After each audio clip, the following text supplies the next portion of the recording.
سلام خوش اومدید. متشکرم مرسی. با 500 تومن ماشین چی میتونم بگیرم؟ 207 اتومات میتونی بگیری. دیگه تارای اتومات میتونی بگیری.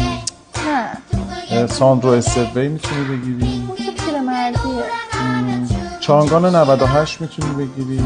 شیمی که اصلا مزدا نمیتونم بگیرم. مزدا نیو باید حدودش 900 تومن هزینه کنی.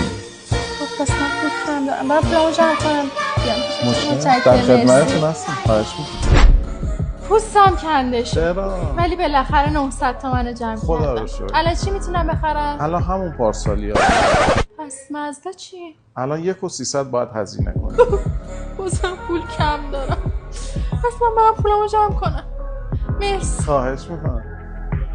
آقای امیدی من بالاخره 1,300 رو جمع کردم. تو این چند ساله نه خوردم، نه پوشیدم، نه جایی رفتم. تازه همه طلا من فروختم. این مزدای منو بدید برم دیگه. با 1,300 که همون ماشین پارسال رو میتونی بخری. ببین اینجوری نمیتونی ماشین بخری. من یه 2 راه بهت پیشنهاد میکنم. راه اول اینه که یه شوهر پولدار پیدا کنی که این ماشین رو برات بخره. راه دومش اینه که اون مبلغ رو پیش پرداخت بدی 1,300 و مابقی شما برات اقساط کنی. وای چقدر عالی. پس من میرم شوهر پولدار رو پیدا میکنم. متشکرم.